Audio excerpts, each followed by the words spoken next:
Halo, selamat pagi Bapak dan Ibu sekalian. Semoga semuanya dalam keadaan sehat. Terima kasih sudah meluangkan waktunya untuk join dalam webinar Metrodata dan Tablu pada hari ini. Tema webinar hari ini adalah how public sector utilize and maximizing their data to make better business decision yang akan dibawakan oleh Bapak Bernardi Suhendra selaku Head of Big Data Analytics dari PT Metrodata Electronics, Bapak Randy Yanuar dari Tablu Presales untuk PT Metrodata Electronics, kemudian dari Mr. Ian Teo dari Presales Tablu. Apabila Bapak dan Ibu ada pertanyaan yang ingin disampaikan, Bapak dan Ibu bisa tinggalkan pertanyaan pada kolom komentar, dan tim kami akan merespon pertanyaan Bapak dan Ibu. Mohon bantuan Bapak dan Ibu untuk mengisi feedback form yang akan disebarkan linknya melalui kolom chat, karena setelah mengisi feedback form, Bapak dan Ibu akan mendapatkan sertifikat of attendee pada akhir acara. Tanpa berlama-lama lagi, saya serahkan acara selanjutnya kepada Bapak Bernardi Suhendra. Pak Bernardi, waktu dan tempat dipersilahkan.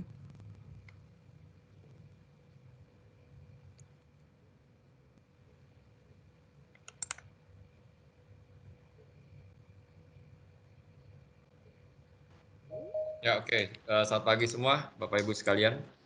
Sebelumnya terima kasih atas waktunya yang sudah hadir di sesi kali ini ya, bagaimana public sector mengutilisasi dan memaksimalkan ya, terutama data ya yang ada di perusahaan Bapak Ibu sekalian ya. Randy, ini nanti mau pakai slide kamu, Randy, atau gimana? Randy? Halo, selamat pagi Pak. Ya, bisa Pak pakai punya saya boleh? Ya, langsung aja.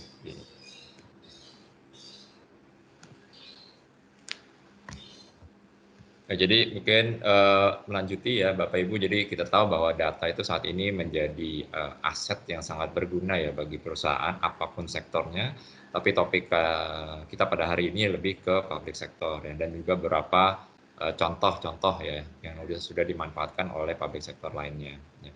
Tapi sebelum masuk ke main course acara kita hari ini, ya kita akan coba perkenalkan dulu ya tentang metrodata itu sendiri, ya referensi kami di Tableau seperti apa. Mungkin dari Bapak Ibu ada yang sudah kenal, ada juga yang mungkin belum kenal dengan metrodata. Ya. Boleh next, Randy? Next. Ya, next, Randy. Ya, metrodata saat ini sudah berdiri dari tahun 1975 ya. Saat ini memang kami leading ICT di Indonesia, sudah public listed ya sejak 1990 ya. Dan kami selalu berusaha memberikan yang terbaik bagi para pelanggan kami ya selama sudah berdiri sampai saat ini ya. Era saat ini ya tagline-nya lebih dikenal dengan era digitalisasi. Maka dari itu kami juga memiliki tagline adalah digital solution and juga distribution company. Ya, next Randy. Ya, ada dua main bisnis dari Metrodata, yaitu distribution business ya, dan juga solution dan consulting business ya. Pada hari ini kami akan lebih banyak fokus yang di kanan ya, solution dan juga consulting ya, di mana kami memberikan solusi end-to-end untuk data dan analytics ya, data visualization, AI, machine learning, big data, ETL, ELT, ya CDC dan kawan-kawannya pada Bapak Ibu sekalian. Ya, next Randy. Salah satu solusi unggulan dari main bisnis kami yaitu solution consulting business, yaitu digital solution provider untuk 8 pilar di layar saat ini. Ya, kami ada cloud services, ada big data analytics yang di mana Tableau data visualization ada di area poin nomor 2 ya, big data analytics ya, under otoritas saya. Ya, ada juga security, kami juga punya hybrid IT infrastructure ya, business application seperti ERP, CRM ya, RPA dan kawan-kawannya. Lalu juga digital business platform yang sekarang juga banyak dicari seperti API, ya IoT dan kawan-kawannya. Lalu juga ada consulting dan advisory services. Lalu terakhir kami juga manage services ya, atau outsourcing. Jika Bapak Ibu ada kebutuhan orang, kurang orang IT, pengen lebih lean organisasinya, ya kami bisa bantu dengan konsep manage service juga. Ya. Boleh next Randy. Ya, spesifik untuk pilar yang Big Data Analytics, jadi Big Data Analytics ini merupakan gabungan konsolidasi ya semua anak perusahaan Metrodata yang memiliki kompetensi di bidang Big Data Analytics, termasuk di dalamnya ada data visualization, ya kita bicara dashboarding, reporting, dan nantinya kami akan membawa produk leading ya di market yaitu Tableau ya untuk visual analytics yang nanti dapat membantu Bapak Ibu mempermudah ya business user untuk mendapatkan informasi, melakukan self-service analytics, yang mendapatkan insight atau bahkan foresight ya, karena dari Tableau sendiri ada fitur untuk melakukan prediktif ya seperti forecast, clustering atau segmentation. Ya, lalu kami juga ada pilar data management, ini lebih ke arah narik data, olah, membersihkan dan loading. Ya, bisa modelnya konvensional yang ETL, konsep batch, atau konsepnya yang sudah lebih modern ya kita sebut ELT ya, extract, load dan transform, atau kita sering sebut sebagai real time replication atau CDC, change data capture. Ya, tentunya data quality menjadi satu hal yang penting ya, apapun itu project data, kita bicara data visualization, data warehouse atau big data, kualitas data itu menjadi top priority ya, sebelum data itu bisa dipakai untuk making decision. Ya. Yang ketiga kami ada juga EPM ya, Enterprise Performance Management ya. Di sini ada budgeting planning ya, terutama Bapak Ibu pasti semua organisasi melakukan perencanaan ya, budget ya, atau rencana kerja atau RCAP ya, dan lain-lainnya, atau operating plan ya, untuk tahun depan bisa dari sisi CAPEX, OPEX, manpower, sales operation planning ya, atau bahkan mungkin cash flow, P&L planning, balance sheet planning ya. Atau mungkin Bapak Ibu ada yang multi subsidiaries, multi company, ya seperti kami Metrodata, ada beberapa PT di bawahnya, perlu legal consolidation dengan intercompany transaction elimination, ada juga kami yang di tengah itu ya, di IPM. Nah, tiga yang di kanan memang lagi banyak dicari, ya, yaitu di area big data, ya data science, dan juga social media monitoring dan sentiment analysis. Ya. Big data dengan data warehouse memang berbeda ya, jadi big data itu lebih ke arah untuk mengcapture data-data tidak hanya data-data struktur ya dari sistem ERP atau CRM, tapi juga data-data semi-structure dari sensor ataupun data-data tidak terstruktur ya, seperti gambar, video, PDF dan kawan-kawannya. Kami juga ada tim data scientist ya, kurang lebih ada 10 orang lah. Memang khusus saya hire yang backgroundnya matematik dan statistik ya, untuk membantu di sisi data science, ya, terutama untuk membangun model AI, machine learning atau sampai ke deep learning. Ya. Tujuannya untuk apa? Nanti kita bisa combine dengan data visualization, ya, yang dimana kita bisa menampilkan ya hasil prediksi, hasil rekomendasi, ya atau mungkin hasil forecast dan kawan-kawannya di dalam satu tampilan yang lebih komprehensif. Ya. Yang terakhir, sosmed monitoring dan sentimen, ya tentunya saat ini banyak sekali ya data-data yang ada di sosmed, ya di Twitter, Facebook, dan kawan-kawannya. Kita mau lihat brand sentimen dari Bapak Ibu sekalian, ya, atau mungkin sentimen dari services, lead time process, dari mungkin pengajuan sampai dari penerimaan atau penolakan dan kawan-kawannya, gimana sentimen market lah, ya, terhadap jasa atau produk dari Bapak Ibu sekalian. Ya, tentunya nanti semua itu bisa dikumpulkan dalam satu tempat, ditampilkan juga di dalam satu dashboard yang sama, contoh di Tableau tadi. Ya. Boleh next, Randy? Ya, next. Ya, ini ada beberapa customer kami yang related ke Tableau, ya salah satunya BTPN Syariah. Ya. Mereka ada kurang lebih 115 workbook Tableau, ya dashboard yang sudah dibangun. Waktu itu kami bantu mereka untuk melakukan upgrade dan migrasi, ya serta konsepnya udah model clustering, jadi Tableau-nya itu ada beberapa node, ya dan kita pakai load balancer F5 juga untuk melakukan load balancing dari workload Tableau server itu sendiri. Ya. Boleh next, Randy? Ya. Contoh yang lain, customer kami itu BRI Finance. Ya, di sini kami bangun end-to-end sebenarnya dari ETL, kami ambil dari core sistem mereka, Convince, dan beberapa sistem ERP lainnya, masuk dalam satu data warehouse dan kita tampilkan di Tableau. Ya, berapa use case yang dibuat di sini lebih ke arah area modul sales, product, collection, dan finance. Tentunya core di multi finance ya, seperti collection rate, achievement per cabang, atau mungkin NPL, non-performing loan-nya seperti apa trendingnya. Lalu juga loss on return ya, ketika barang tersebut ada orang yang tidak mampu lagi melanjutkan tenornya, itu disebut sebagai loss on return ya. Dan juga berapa P&L statement dan juga balance sheet ya. Boleh next, ini. Ya. Ada juga contoh customer kami ya, ini Exim Bank ya, lembaga pembiayaan ekspor Indonesia. Ya, jadi sini kami juga deploy dashboard dengan Tableau. Ini kombinasi dengan big data project sebenarnya. Jadi di Tableau ini kami menampilkan hasil forecast dari tim data scientist kami yang melakukan export commodity forecast, yang di mana data-datanya itu kombinasi dari data internal mereka dan juga data eksternal seperti Bloomberg, data CEIC ya untuk resiko ekspor setiap negara, yaitu kami combine dalam satu dashboard Tableau, plus juga ada data-data dari sosmed juga untuk melihat sentimen daripada jasa si Exim Bank ini ya kepada para pelaku ini, dalam arti kata adalah eksportir. Ya. Jadi di situ para business users yang memiliki tampilan yang komprehensif ya, dan juga bisa memberikan penyuluhan kepada para eksportir Indonesia ya, agar kita Indonesia ya lebih banyak ekspor ya ketimbang importnya. Jadi bisa kasih foresight ya, kira-kira komoditi apa yang akan laku ke depannya untuk kita ekspor dan ke negara mana. Ya, tentunya udah ada akurasi dari modal tersebut yang ditampilkan dalam Tableau juga. Ya. Tentunya ada juga sentimen atau mungkin posting ya, komen-komen tentang jasa-jasa yang diberikan oleh Exim Bank di sosmed ini juga. Ya. Oh, itu kami baru ambil dari Twitter sih contohnya. Boleh next, Randy?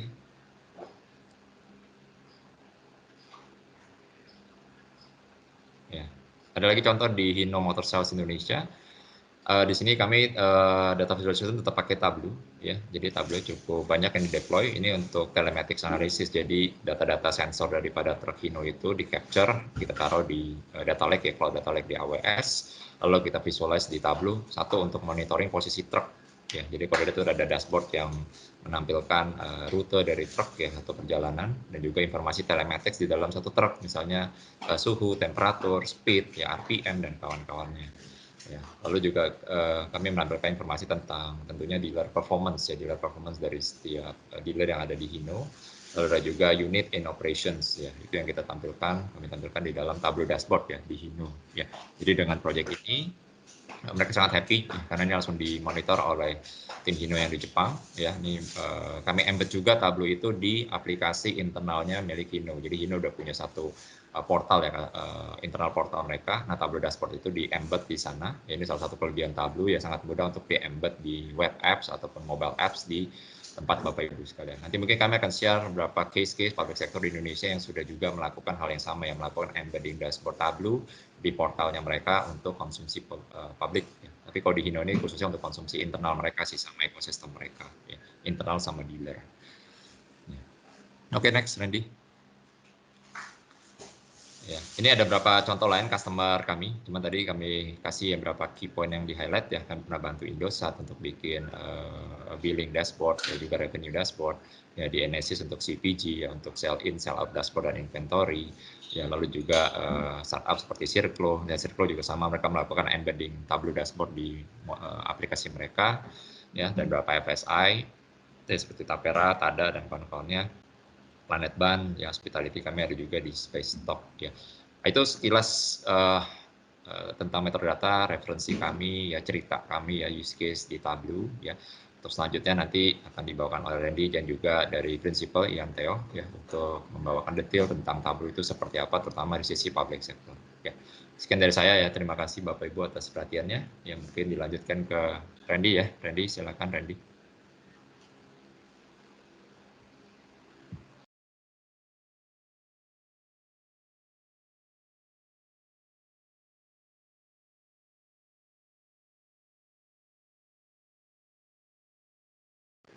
Masih di mute Randy.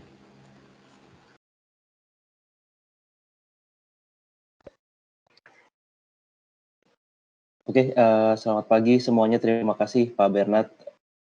Dan salam kenal juga ya Bapak Ibu. Perkenalkan, nama saya Randy Anwar. Saya selaku Pre-Sales Tableau untuk di Metrodata.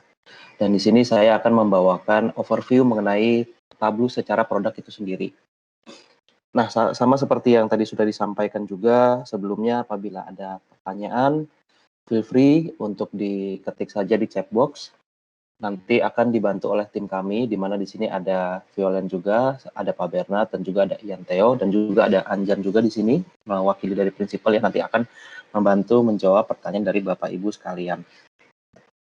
Oke, saya akan mulai dengan halaman pertama dari misi Tableau itu sendiri, di mana misi Tableau ini tidak pernah berubah ya, semenjak dari Tableau itu ditemukan atau diciptakan. Tableau itu memiliki misi di mana dia selalu mention kata-kata people. Jadi we help people see and understand data. Jadi Tableau itu tidak pernah spesifik menyebutkan hanya untuk IT people atau hanya untuk business people. Melainkan Tableau mementionnya selalu dengan menggunakan kata people. Yang mana memang tujuan Tableau adalah membantu semua orang untuk dapat melihat dan juga memahami data mereka secara mudah. Oke, nah ini adalah snapshot gambaran atau quotation dari McKinsey, di mana perusahaan atau organisasi yang sudah data driven atau mengambil segala keputusan berdasarkan data, itu akan memiliki performa yang jauh lebih baik. Nah, di sini ada berdasarkan hasil survei dari McKinsey juga ya. Di sini ada dengan setiap organisasi yang sudah data driven, itu memiliki possibility untuk mendapatkan customer 23 kali lebih besar, growth revenue-nya 1,5 kali lebih besar juga, dan juga bisa memiliki customer yang retain customer itu 9 kali lebih besar. Nah, kenapa? Karena di sini ada 3 poin dasarnya, di mana dengan menggunakan data driven sebagai keputusan untuk suatu perusahaan itu dapat mendapatkan suatu gambar yang lebih lengkap. Lalu keputusan yang dapat diambil pun juga akan lebih cepat. Dan yang tidak kalah ketinggalan itu, yang tidak kalah penting, adalah setiap orang memiliki kemampuan dalam menganalisa data atau empower everyone.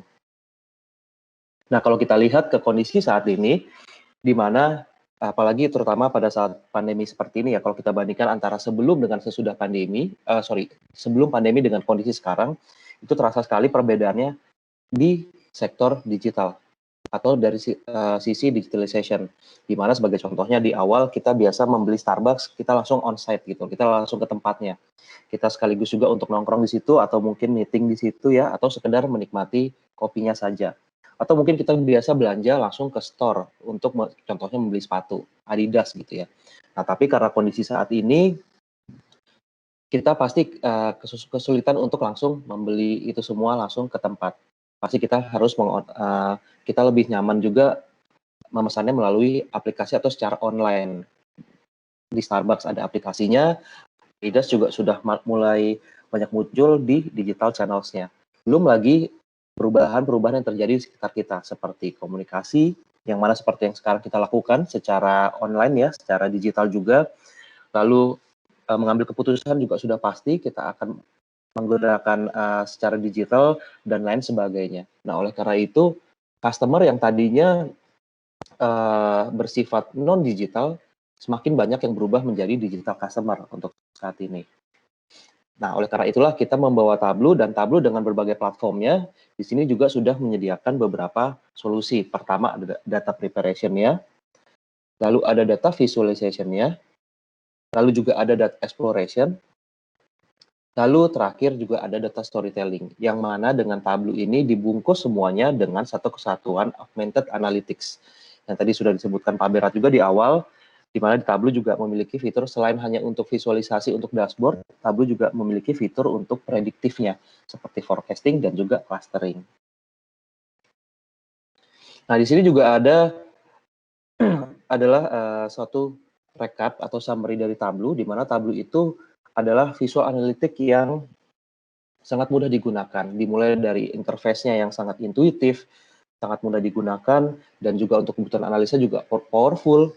Dan dengan menggunakan Tableau ini, hampir tidak ada sama sekali scripting yang dibutuhkan untuk kita membuat dashboard seperti ini. Nah, ini bisa kita lihat ya, di bawah ini ada sedikit snapshot, di mana kalau kita mengakses Tableau menggunakan mobile gadget kita, atau menggunakan tab, atau bahkan menggunakan laptop kita sekaligus.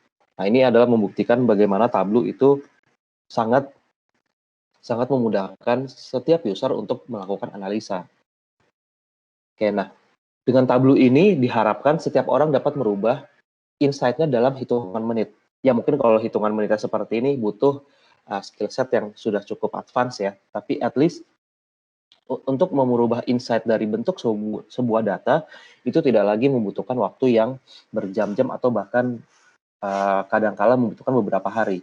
Cukup dalam hitungan waktu 1 hari misalkan ya, kita sudah bisa mendapatkan suatu analisa yang jauh lebih daripada cukup.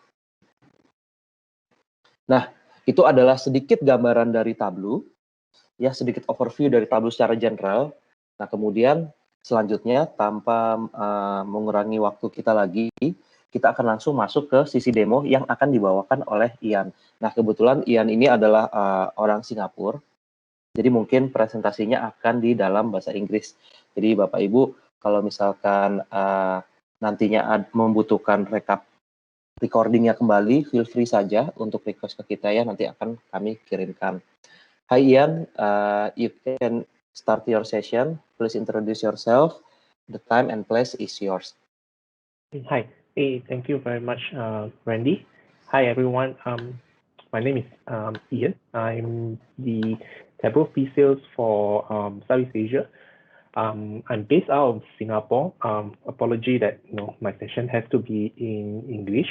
So what I'm going to share in the next 15 to 20 minutes are basically a short demonstrations of Tableau, as well as some use cases around public sectors in this region itself.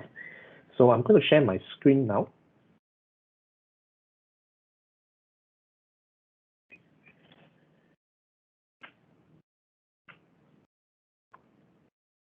Okay, are you able to see my screen, Randy? Yes, I'm seeing right now.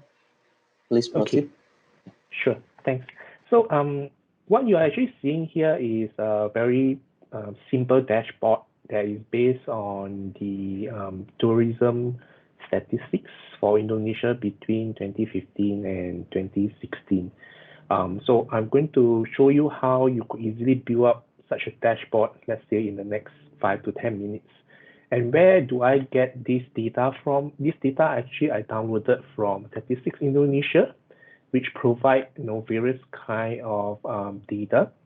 And when you download, it's essentially in Excel format. So I actually downloaded a couple of these Excel. So this is just one example of the Excel that shows me the numbers of visitors to each province in Indonesia based on certain dates, based on certain hotel types, or whether it's domestics or foreign visitor itself. So using Tableau, right, I'm going to show you like what Randy mentioned earlier on, getting insights from your data in minutes rather than spending like long time, could be days or hours just to be able to get data.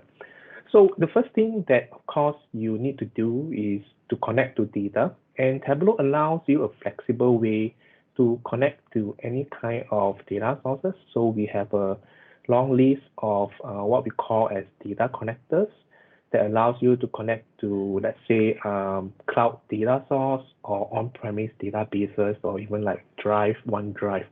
So what I'm going to use today is basically the file that I downloaded from Statistics Indonesia. So I downloaded the tourist info by country. So I'm going to bring this in. And you are able to actually, combine data from different sources. So for example, today, if you have data from one of your database, like Oracle, for example, you can also bring it into Tableau, right? So what today I'm going to show you is basically based on the Excel that I downloaded. So like this particular one, I have all the information about the number of tourists by, different countries. And so I'm going to bring in another Excel just to join, to show me, number of, so I'm going to actually basically the first step, of course, is to join my table. So let me just do a simple join based on, let's say, the year or tahun here. So what I have is basically two tables that shows me the numbers of visitors by different countries in Southeast Asia or Asia Pacific, and then where does the so-called visitor visit which province specifically? What are the total numbers of visitors? So let's say I already have this data, and I can start to answer my questions that I have. So I may want to get certain insight. So perhaps the first thing I would like to actually know is maybe, let's say, country of residence. I want to know which country has the so-called highest numbers of visitors to Indonesia. So I can look at, let's say, this. So the good thing about Tableau is that you can actually select.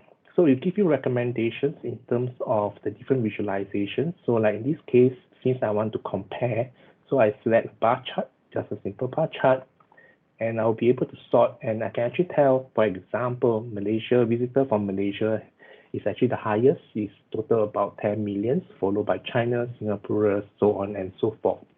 So the other aspect that I may want to actually look at is also, the amount of revenue that each of these country provide. That whenever they visit Indonesia, how much they spend. So I'm actually to look at, for example, the revenue generated by country. So you can actually drag and drop or just double click, and it actually shows me the number of revenue. This is basically in millions of dollars that are actually generated, for example. So as you can see, even though Malaysia has the largest number of visitors, but the country that generate the most or that spend the most in Indonesia are actually Australian, followed by Singapore, Singaporeans, and then followed by Malaysia itself.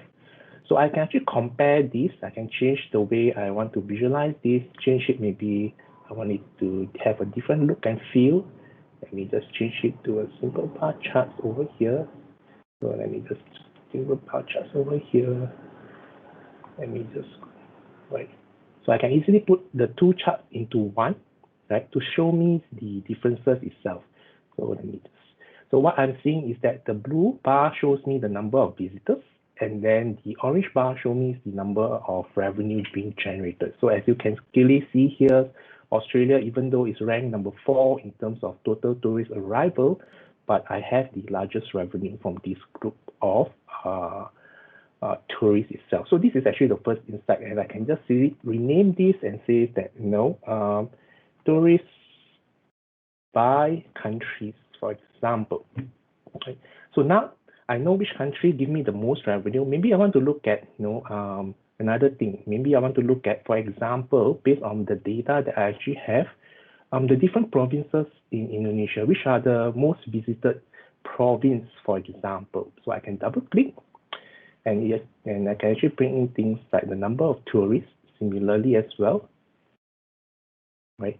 So maybe I don't want to look at it from just a table. I want to maybe look at it from a map perspective. So what I can do is that I can tell Tableau, I want to look at it from a state province perspective.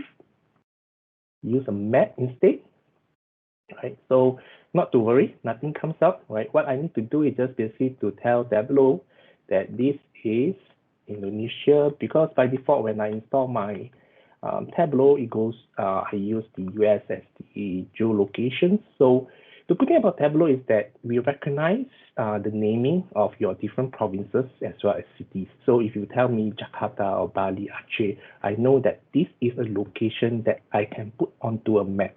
And this is basically how we do it. Everything is automatic out of the box. You don't have to define how to plot it onto the map itself. So from here, you can clearly see, right, the number of tourists. There is one particular area, I believe, Bali is the most popular province, among tourists. So it stands out among all your different provinces, including even your Jakarta, like that. So the color here shows me the number of tourists that visited each of these province itself. Maybe I want to look at another statistics, how long does, let's say, a tourist stay in a particular location, for example. So what I can do is I can just duplicate this easily. So maybe I want to look at things like between my visitor type, right?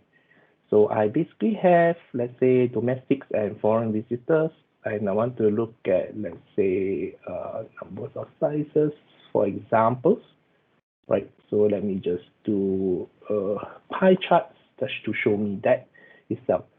And let me just combine the two into a single chart, and I can actually enlarge it itself, the size. So what this is telling me is that, the breakdown between your domestic travel, Indonesians, as well as those that are foreigner, for example. So if I'm looking at Bali, which has the highest number of tourists, what is the breakdown between domestic tourists as well as international arrival itself? And I can have it in a single views within my so-called map itself. And this is the second insight that I can actually derive or get from my data. So I can just rename this and put it there, say by tourist by province, for example. And you can actually look at different things. For example, this is number of tourists. I can maybe look at things like average stays by tourists, right? So what this tells me is that for every type of tourist, whether is it domestics or a foreigner, like for example in Bali itself, if you look at these statistics, right, the average stays for a domestic traveler in Bali is about 1.9 days, which is about 2 nights, versus, let's say, for example, an international traveler to Bali will stay about 3 days, right? So it's natural because traveler from overseas, they tend to spend longer time when they travel overseas, for example. So perhaps I want to look at this data from a ranking perspective. So instead of me building a new chart, what I can do is I can just duplicate this, like how you typically duplicate Excel file. Let me just duplicate this as, let's say, a cross tab, right? A simple cross tab itself. So I can rank this. So maybe let me just, okay, so this is basically the number of tourists, let's say, by the different province itself. So maybe I want to look at it from a year perspective. How does it change over year, right? So if I double click on the year, I can see between these 3 years, how has the tourist numbers changes. Maybe I want it to be more obvious. I can change the visualization. Let's say I do a sorting, right? So you can actually see that, consecutively, across multiple years, Bali remains the most popular destinations among all the tourists, then followed by Jakarta, and then of course some other regions as well, right? So I can get this kind of view easily just by duplicating my existing charts. I don't even have to build anything from scratch. So maybe I will just rename this and call it, let's say, a simple tables. Not Tableau, sorry, tables. Okay. So going back, let's say, okay, this I don't need. Let me just delete off this one. So going back to, let's say, the country, the same thing. If I want to look at by different years, I can just do a show filters. And I can change the type of filters, let's say just a single drop down. I can look at the tourist arrival by different years, let's say by the latest year, 2019. Of course, this is pre-COVID. So you can see how each of the years, how of these so-called changes itself. So at the end of the day, once you have created all these nice dashboards, you want to put them together so that you can actually share like what you have seen earlier on. You publish it to, let's say, a website, and you share it with, let's say, your colleagues or your customers. So how we do that is just easily create what we call a dashboard, and you can pick and choose, right? Each one of these, let's say I want to place this one here, the maps somewhere over here, and then maybe the tables right at the bottom. Change the dimensions, make it slightly bigger. And then for the year, I want to use it as filters for all my data, right? So as you change the number of years, for example, 2019, I only see 2019. So if I look at 2018, what is the numbers for 2018? If I want to look across as well, or if I want to look at specific region, let's say Java, right? The Java Islands itself, like Bali, Nusa Tenggara, Jawa Timur, to check, for example, how does it looks like in terms of the tourists from different countries, the amount of revenue that they spend, so on and so forth.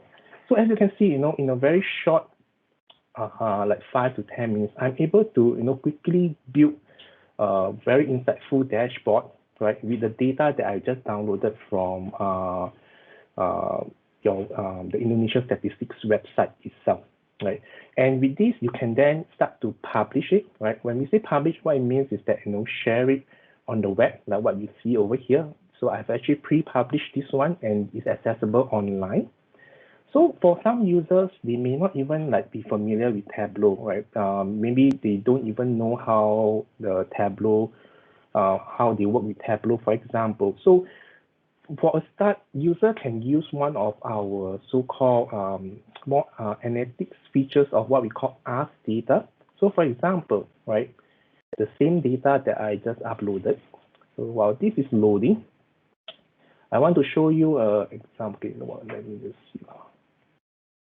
Okay, so while this is loading, let me just show you. This is also another example of, let's say, for example, if you spend a bit more time, you can actually beautify or polish up your dashboard. You can include things like image, a nice title, make it nicer, put in different flags of different country itself. So this dashboard is actually created by one of our customers in Indonesia itself. So this is just another example of how with the same data, a different kind of dashboard could potentially look like. So going back to, remember earlier on, going back to this Ask Data. So Ask Data, what it allows you to do is that it allows users to query your data, how you search through Google, for example. So let's say I want to look at, let's say, Joomla by, let's say, Negara, right? So I just want to look at, what is my total visitors by each of those countries, and I can just hit enter. And what Tableau will do is that it will suggest what is the best way to actually visualize it. Maybe it's on the map because country is geographical information. Maybe I just want it as a bar chart, for example, because I just want to do a simple compare, right? So I don't need to put it onto the map. And this allows me to easily sort, I can just sort and see. So it gives me the same so-called results as what you've seen earlier on. But here, I'm not doing dragging and dropping. I'm just basically typing in my questions, right? So I'm just typing in my questions, and Tableau is intelligent enough to interpret your questions and give you the insight through the recommended visualizations. So this is also another way users could potentially, leverage on Tableau itself to gain insights from their data itself. So I hope, with this very short 10 to 15 minutes demo, you have a good understanding of how Tableau could accelerate or help you speed up access to your insights through your data itself. So before the next sections I'm going to share is basically some use cases that we have done locally in either Indonesia as well as some of the other countries in the regions as well. So let me just share some of the use cases. Sorry, let me just do a PowerPoint share. Maybe Randy, let me share from my side since I have the PowerPoint. Okay, you can share. Please proceed. Yep. So I'm just going to share a couple of things. So, we have been very involved in the public sectors in various countries or even globally for the past year because of the COVID pandemic thing, right? Because, as you know, because of the current situations, information is needed across, let's say, multiple fronts like your healthcare, law enforcement, or even like business. When should you reopen your business or your airport, for example? So, for instance, the city of Jakarta actually uses Tableau, right? So based on data that they have from both Ministry of Health of Indonesia as well as Jakarta Health Department, they actually built a dashboard to track daily COVID-19 cases, both in Jakarta as well as in Indonesia. So we also created what we call a COVID-19 Data Hub. It's a free, publicly available set of data and resources to help government, like for example, the Jakarta cities, and as well as business leaders to build up, let's say, visualization so that they can inform their public about certain decisions or about certain statistics, like for example, your daily cases and all this. So in the past year, we have been very actively engaged with a lot of government agencies, not just locally in Southeast Asia, but also across the globe, in terms of how we could use Tableau together with data that are available to help them basically recover from this pandemic, whether is it like, informing their citizens about the situations or, helping them to kind of get insights into when they should, let's say, for example, reopen their economies itself. So I just want to share two use cases which are local to Indonesia. So let me just share. So the first one is actually Jakarta Smart City. They actually have data and analytics divisions, right? So before Tableau, they used to do their analysis in Excel spreadsheet and then basically copy and paste into, let's say, PowerPoint. So 3 years ago, they actually started using Tableau, and they are able to create like dashboard visualizations in days or minutes instead of like weeks that it took previously. So it saved them like almost 60-70% of their time. And more important is that Jakarta Smart City and other government agencies are able to come up with policy based on data. So in a case like, for example, of pollution and traffic, these issues are closely linked with the so-called understanding of the extent of pollution in Jakarta itself based on the data collected from various sensors.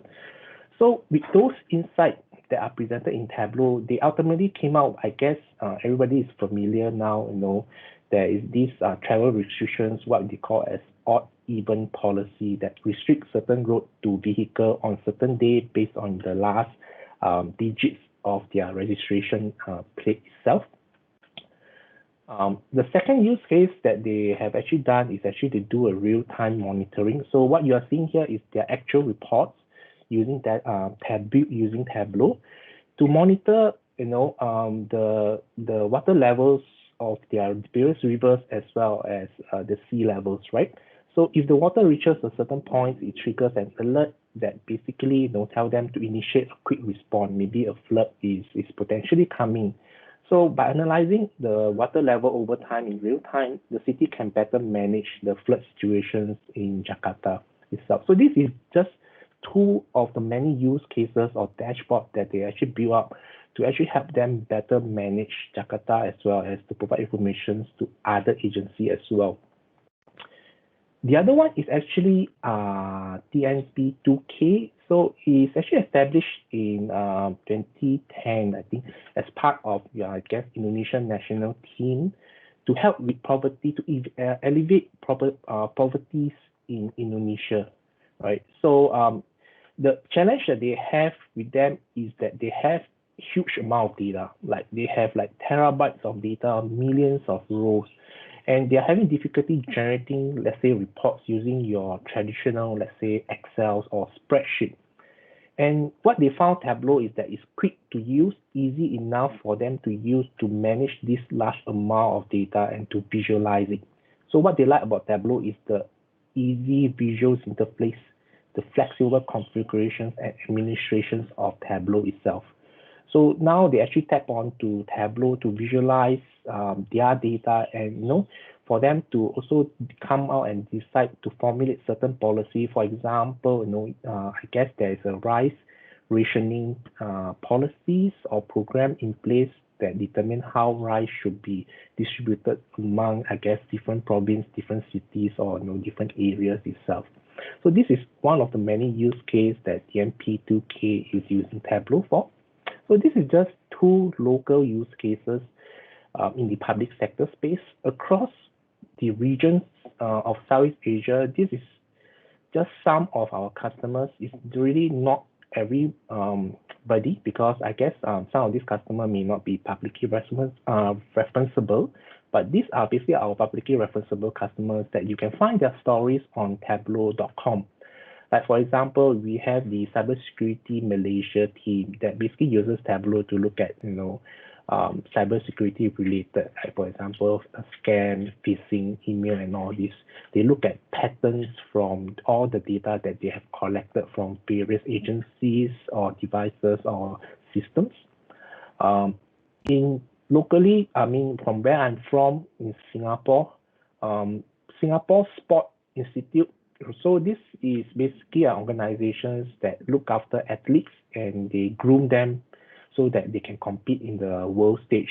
So what they use Tableau for is to track all their performance indicators. Like, for example, what are the food, the diet that your athlete consume? What kind of meals will actually boost their performance? What kind of trainings? So all these are being tracked using Tableau so that they know what are the correlations, what are the key KPIs that ensure certain athletes perform at their peak, for example. Another is actually energy market of Singapore. What they do is that they provide energy to everyone in Singapore, like in my house, including office, and as well as factory. So they track things like electric consumptions by, let's say, household, by business itself. So you can actually find their so-called sample dashboard on what we call our Tableau public website. So that's the next thing I wanted to share, is basically our so-called Tableau public website.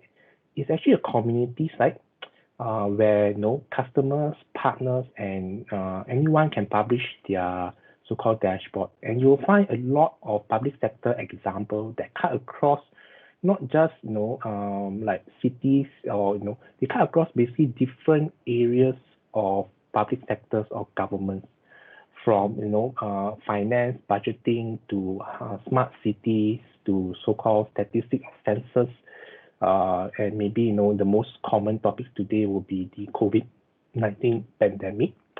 So I would encourage everyone, maybe you have a chance, maybe just look at go to Tableau Public. We have the URL at the bottom here. Take a look of what is possible with Tableau itself. So with that, I'll end my use case sharing. I'll pass it back now to Randy. Randy, over to you.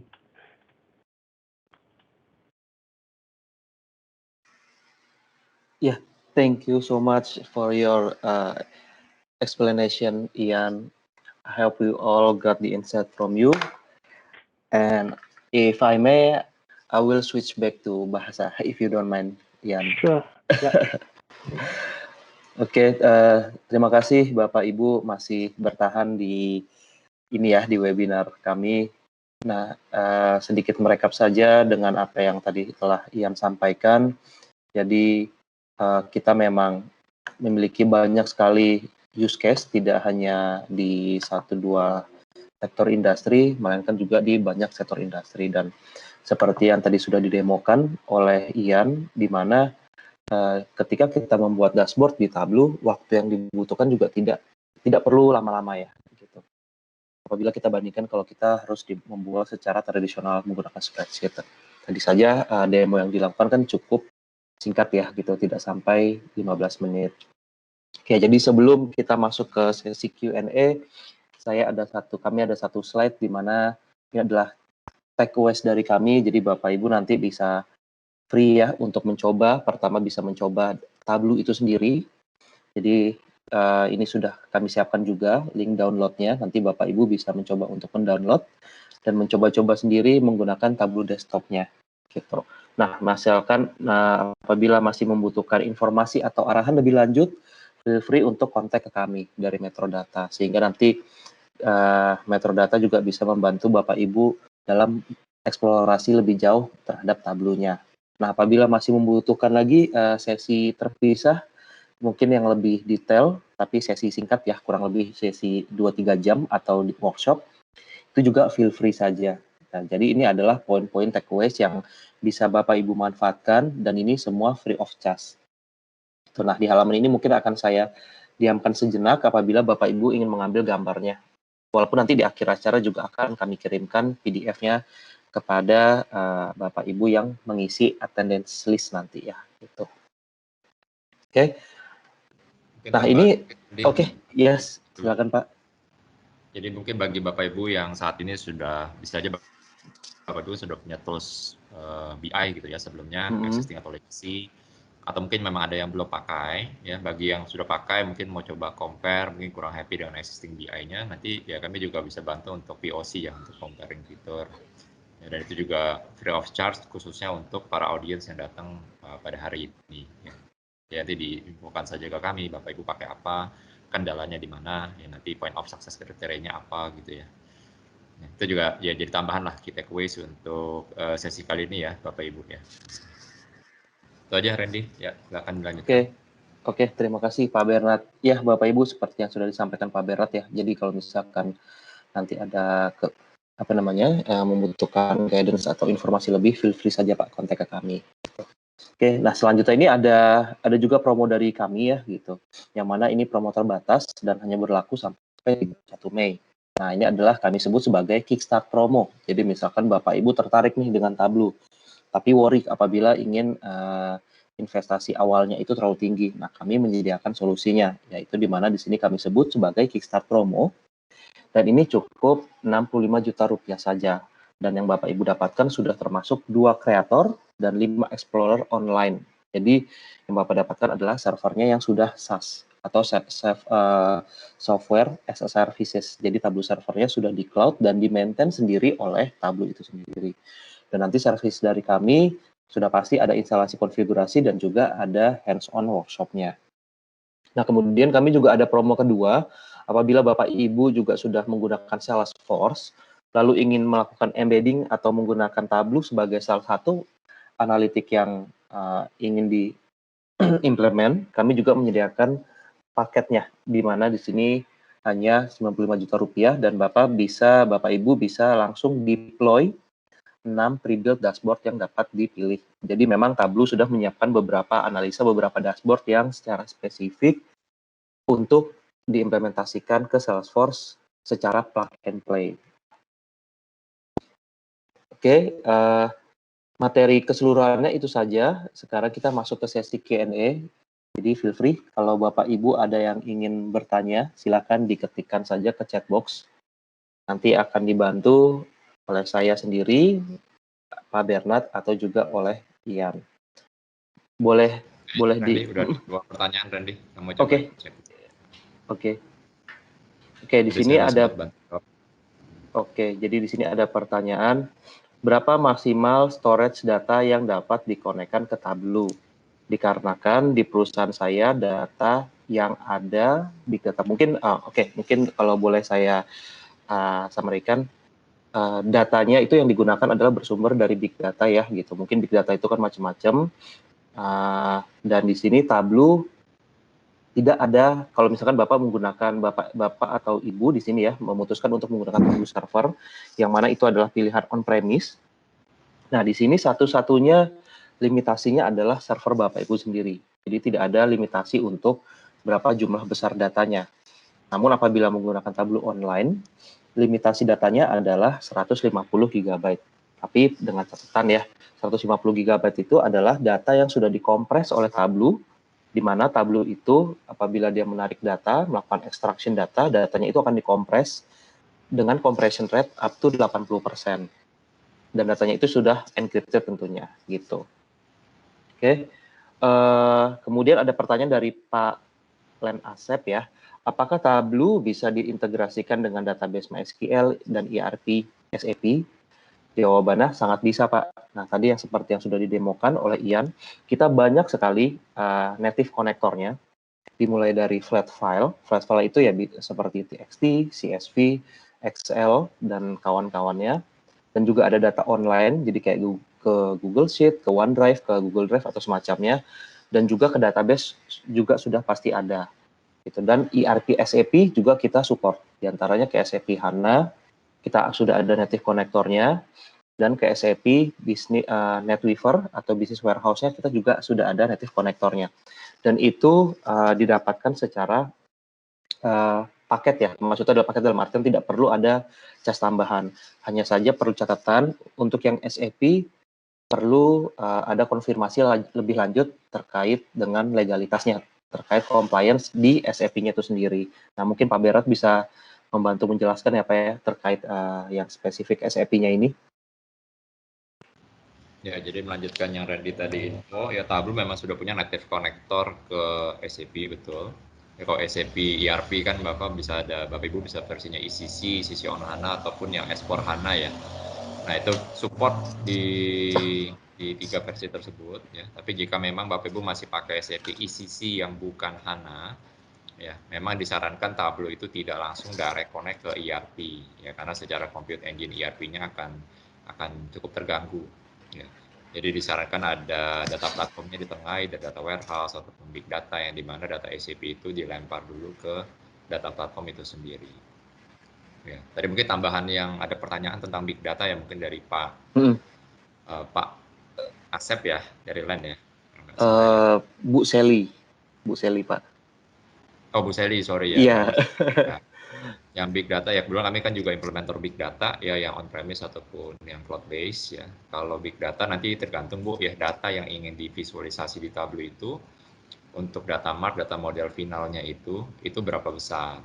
Jika memang datanya let's say levelnya udah di atas 1 tera hot data ya, yang misalnya yang benar-benar sering di slice and dice, ranking, sorting, filter oleh business user, disarankan menggunakan metode live. Jadi Tableau itu bisa live atau import. Kalau live datanya tetap duduk di big data platformnya milik Ibu Sally ya, ataupun di data warehouse lah. Ya, jadi nggak memindahkan datanya, hanya menampilkan yang dibutuhkan. Tapi kalau datanya masih kategori reasonable ya untuk kita pindahkan ke Tableau server, ya nggak apa-apa, pakai metode import juga bisa. Ya, reasonable itu mungkin ya let's say masih size range di giga lah ya, di bawah 1 giga gitu.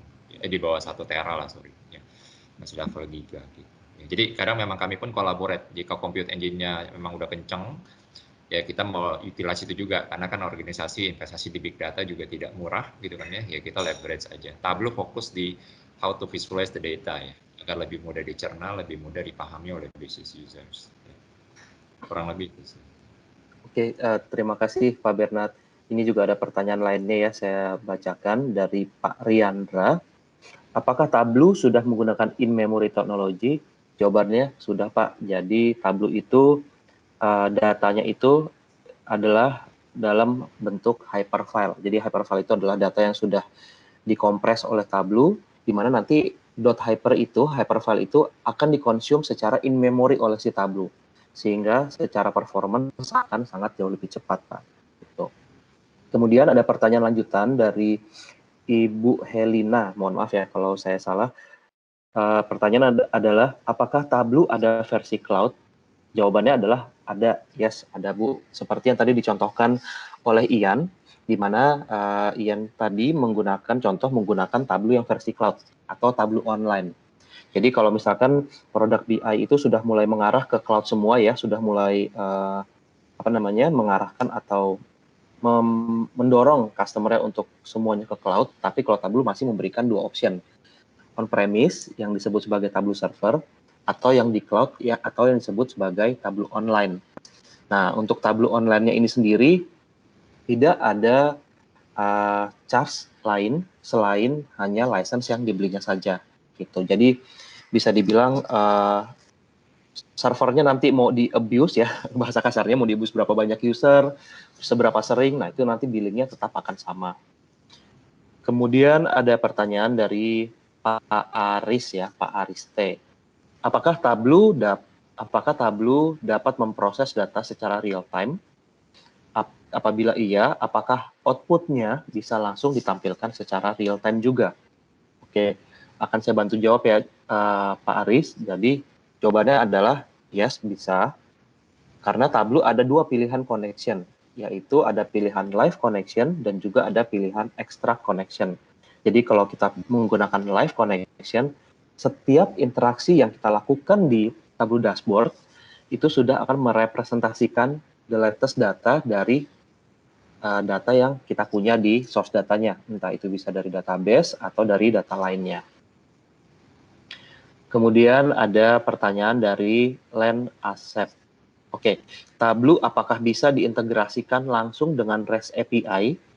Misalnya output REST API tersebut adalah JSON. Jawabannya adalah apabila Tableau-nya dikoneksikan ke JSON filenya, jawabannya bisa. Tapi apabila harus connect ke API, maka harus menggunakan web data connector yang dimiliki oleh Tableau dan jatuhnya adalah custom.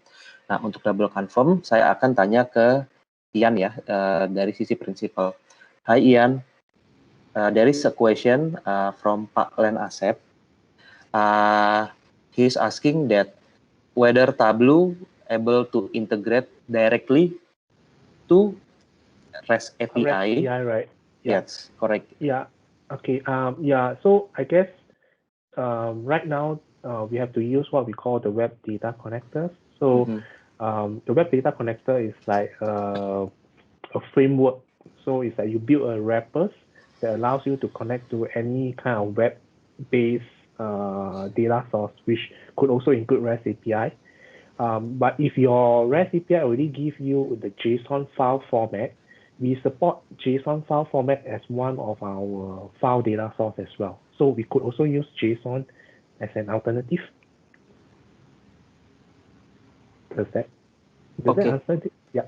Yes, that's quite complete. Thank you, Ian. Oke, jadi jawabannya iya, bisa ya Pak Len. Itu ada pertanyaan selanjutnya dari Ibu Mirta. Mohon maaf, semoga benar Ibu Mirta ya.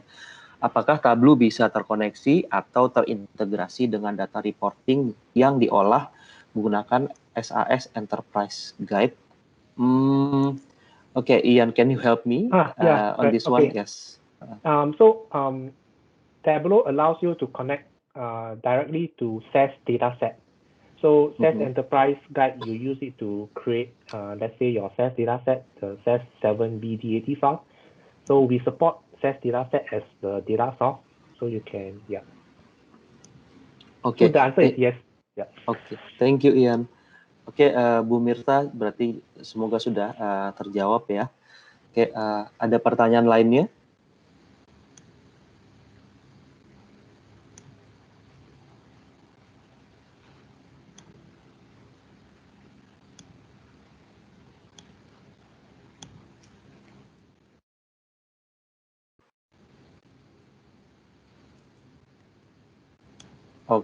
Oke, kalau misalkan sudah tidak ada pertanyaan lainnya, semoga sesi kali ini cukup memberikan insight ya ke Bapak Ibu, dan jangan lupa apabila membutuhkan informasi apapun atau bantuan apapun, bisa kontak kami di kontak yang sudah kami cantumkan di sini.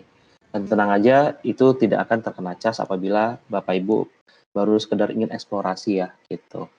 Nah, untuk membantu kami ke depannya agar lebih baik lagi dalam menyelenggarakan webinar, mohon dibantu untuk memberikan feedback ya Bapak Ibu. Bisa di klik linknya yang sudah ada di chat box, atau mungkin bisa juga menggunakan handphone ya, bisa di scan QR code yang di sini, supaya kami juga bisa mendapatkan informasi terkait webinar yang kami adakan hari ini. Dan siapa tahu juga nanti ke depannya kami juga bisa memberikan free consultation atau memberikan arahan ke Bapak Ibu sekalian. Oke, screen ini akan saya biarkan sejenak untuk Bapak Ibu supaya bisa scan QR code-nya, atau bisa langsung klik di chatbox. Di chatbox ada linknya, sudah di-share oleh Ibu Violen.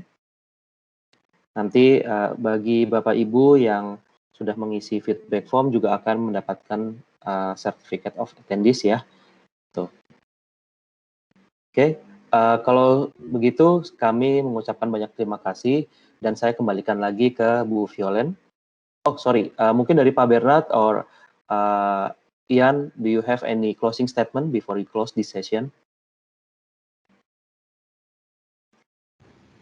Ya, thank you buat para peserta yang sudah hadir ya. Semoga sesi kali ini berguna buat Bapak Ibu memiliki pemahaman yang lebih dalam lagi tentang data visualization dari Tableau, benefitnya, dan mungkin juga referensi dari kami ya. Ya tentunya jika ada pertanyaan lebih lanjut, nanti kita bisa set sesi one-on-one, ya bahas lebih detail, ya cara connect, cara ngambilin data, atau mungkin perlu POC tadi ya untuk comparing dengan existing legacy BI Bapak Ibu sekalian.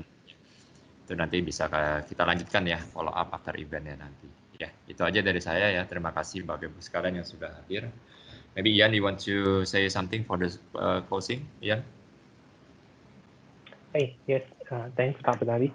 Hi, thank you everyone for joining. So I will really encourage that those that are interested to download our solution. So we give 14 days free trial for all our products. So you can download and install it onto your laptop and try it out. Because once you try it out, you'll find that how easy is it to use Tableau to build visualization. Because sometimes if you some tools may not they may seem to be easy to use, but when you actually try it out, it may not be the case. So we always like customers to try our tools, and like what Randy and Bernardi mentioned, we are always here to help you, right? So we conduct like free test drive where we actually guide you through on how to use the tool. So we really want customers to experience using our solutions itself. So thank you very much today for attending these sessions. Oke, thank you Ian, thank you. Sekali lagi terima kasih Bapak Ibu yang sudah menghadiri webinar kali ini, dan mohon dibantu isi ya untuk feedback formnya.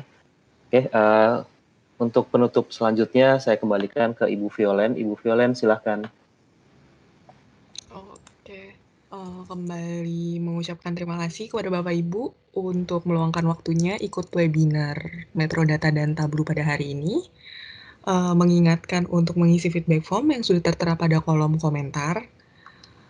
Berterima kasih juga kepada Pak Bernardi, Pak Reni, dan Pak Yanteo yang sudah memberikan sharing pada hari ini. Semoga sharingnya bisa menjadi insight untuk attendee yang hadir pada webinar hari ini. Terima kasih untuk semuanya. Sampai berjumpa lagi di webinar Metrodata berikutnya. Selamat siang. Selamat siang semua.